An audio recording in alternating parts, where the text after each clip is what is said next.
Bonjour à tous, c'est Jean, j'espère que vous allez bien, bienvenue chez moi et bienvenue sur la chaîne de Gestion de Patrimoine. Vous le savez, l'objectif de cette chaîne est de vous aider à gérer votre situation personnelle et familiale, et ce, peu importe le montant de votre patrimoine.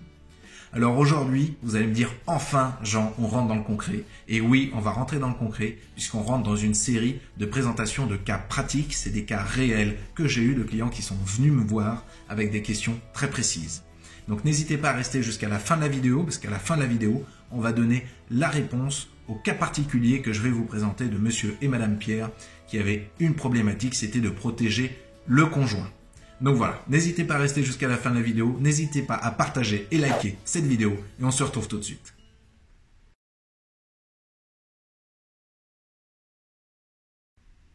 Alors, on se retrouve pour parler du cas pratique de monsieur et madame Pierre. Alors vous voyez, j'ai mes petites feuilles, comme ça va me permettre de ne rien louper dans la présentation que j'ai eue de ces clients. Donc évidemment, j'ai changé le nom pour protéger l'anonymat. Mais vous allez voir, c'est un réel cas pratique qui va répondre à une problématique qu'avait ce couple de se protéger entre conjoints. Donc pour décrire un petit peu la situation de monsieur et madame Pierre, donc c'est des personnes qui ont un peu plus d'une quarantaine d'années, cinquantaine d'années, et qui se retrouvent dans une situation assez particulière. Vous allez voir, je vais vous la présenter.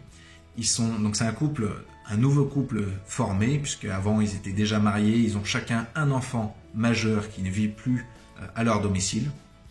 Bon, ils ont divorcé et maintenant ils se sont reformés en couple. Ils n'ont par contre aucun contrat, c'est-à-dire qu'ils sont uniquement en concubinage notoire. Ils sont ni sous un régime de Pacs, ni sous un régime de mariage.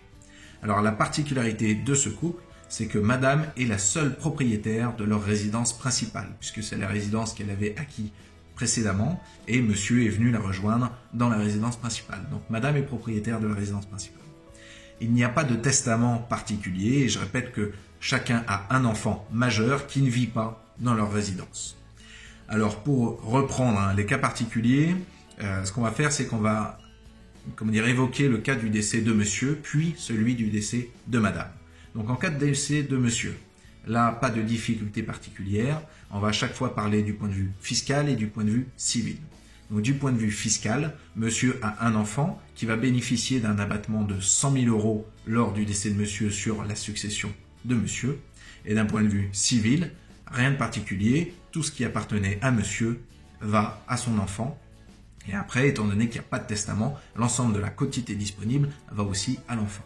Donc aucune difficulté particulière. Là où se pose la question, c'est en cas de décès de madame. Donc madame est propriétaire évidemment de la résidence principale. Donc je ne parle pas de tous les autres patrimoines que peuvent avoir les époux, etc., etc. Là, de toute façon, c'est vraiment de répondre à cette question de la résidence principale et de comment protéger son conjoint. Donc sur le plan civil, en cas de décès de madame, exactement pareil qu'en cas de décès de monsieur, l'ensemble de ce qui appartenait à madame vient à son enfant. Là, aucun problème. Là où se pose la difficulté, c'est que quand on parle de l'ensemble de ce qui appartenait à madame, c'est qu'évidemment la résidence principale appartenait à madame. Donc la résidence principale appartient maintenant à son enfant. Alors imaginons, dans notre cas, en l'occurrence, ça faisait à peu près 15 ans que ce couple vivait ensemble. Donc quand ils vivent ensemble, comment est-ce qu'on fait? Étant donné que la résidence principale, qui appartenait à madame seulement, va à son enfant. Eh bien on ne fait rien, c'est-à-dire que monsieur se retrouve sorti de la résidence principale parce que, par exemple, l'enfant reprend la résidence principale en disant écoute, t'es bien gentil, je te connais depuis longtemps, tout ça, c'est sympa. Par contre, moi, la résidence principale, je souhaite la vendre. Votre résidence principale, je souhaite la vendre, ou même je souhaite l'occuper à titre personnel. Donc, merci, au revoir. Donc là se pose un réel problème pour monsieur qui se retrouve d'un coup sans résidence. Voilà, son bien a disparu, il ne peut plus vivre dedans, même si ça faisait 15 ans qu'il vivait dedans. Donc là, réel problème. D'un point de vue fiscal, par contre, pas de difficulté particulière, puisqu'on a toujours l'abattement de 100 000 €, étant donné que ça va de madame à son enfant. Donc là, on voit effectivement qu'on se retrouve dans une situation qui peut être extrêmement difficile, qui peut créer de gros problèmes de famille. Donc on va essayer de répondre, de voir qu'est-ce qu'on peut proposer pour éviter ce problème. Donc la première chose, c'est la première chose que je leur ai recommandé, c'est d'envisager une union, que ce soit le Pacs ou le mariage. Alors il faut savoir que le Pacs serait un peu moins protecteur, puisque monsieur n'aurait le droit qu'à 1 an d'occupation de la résidence avant de devoir sortir, mais bon, c'est déjà un peu mieux. Et par contre, en cas de mariage, il aurait un droit viager sur la résidence principale, c'est-à-dire qu'il pourrait continuer d'occuper la résidence jusqu'à son propre décès. Donc ça a quand même une certaine sécurité pour monsieur. Donc ça, c'est la première option. Pax, mariage. Mariage est plus protecteur que le Pax. Donc si jamais il n'est pas question de se remarier parce que les mariages précédents ont été très difficiles, etc., donc ni mariage ni Pax, qu'est-ce qu'on peut faire? Alors là, une des options, et vous allez voir, celle-là, elle est un petit peu compliquée, c'est ce qu'on appelle un démembrement croisé de propriété. C'est-à-dire qu'en fait, on sépare la propriété en 50-50. Monsieur a 50% de la nue propriété et 50% de l'usufruit. Madame a exactement la même chose, 50% de la nue propriété, 50% de l'usufruit. Ce qui fait qu'en cas de décès de l'un ou de l'autre, eh bien, par exemple, si madame décède, monsieur se retrouve avec une partie en pleine propriété, une partie en usufruit, mais l'ensemble de l'usufruit ou de la pleine propriété appartient à monsieur. Et l'héritier de madame bénéficie de 50% de la nue propriété de l'appartement, de la résidence, mais c'est uniquement la nue propriété. C'est-à-dire que monsieur pourra continuer à vivre dans cette résidence, même s'il ne pourra pas en disposer comme il le souhaite, mais il peut continuer à vivre dans la résidence, puisqu'il possède au moins 50% de la pleine propriété et 50% de l'usufruit, ce qui fait qu'il peut continuer à bénéficier de la maison.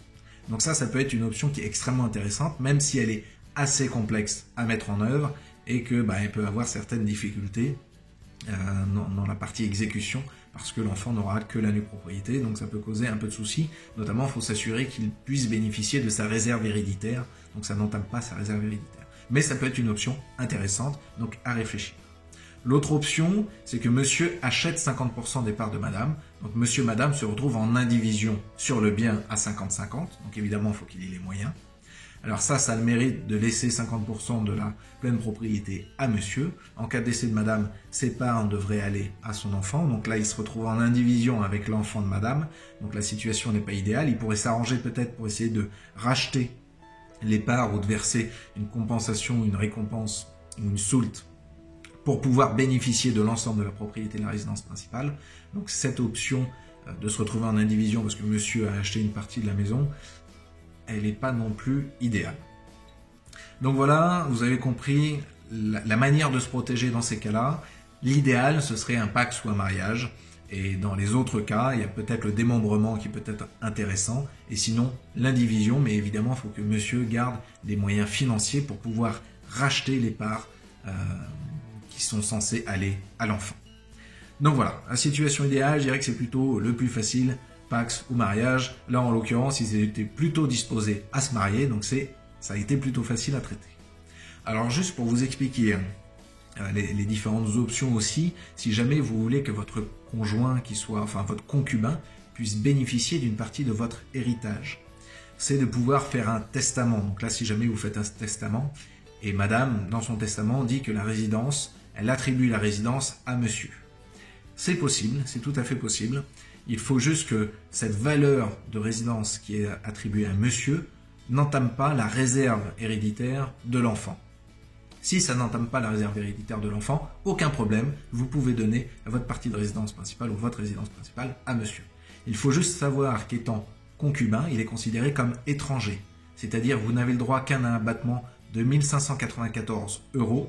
Et après, l'ensemble est taxé à hauteur de 60%. C'est-à-dire que si jamais vous voulez transmettre à monsieur, ou à madame, mais dans notre cas à monsieur, il faut qu'il ait suffisamment d'argent pour pouvoir payer les taxes de 60% sur la valeur de la résidence. Donc très important à anticiper. Donc ce que je vous recommande, si vous êtes dans le cas d'un concubinage et que vous avez comme ça des énormes différences de patrimoine ou de résidence principale, c'est vraiment d'aller voir un conseiller, de vous poser les bonnes questions. Pourquoi pas envisager un Pax, pourquoi pas envisager un mariage, envisager pourquoi pas un démembrement croisé qui peut être une bonne solution. L'autre solution potentielle aussi, c'est l'indivision, même si elle a des inconvénients, parce que c'est pas forcément l'idéal. Et il faut s'assurer qu'il y ait suffisamment de cash, je dirais, pour pouvoir s'assurer une sécurité en cas, par exemple, de testament ou autre. Donc voilà, j'espère que la présentation de ce cas vous a intéressé, vous a plu, vous a interpellé. Si vous avez des questions, surtout, n'hésitez pas à les mettre en commentaire. Et on se retrouve dans une prochaine vidéo pour apprendre à gérer votre patrimoine et continuer à avoir des cas pratiques.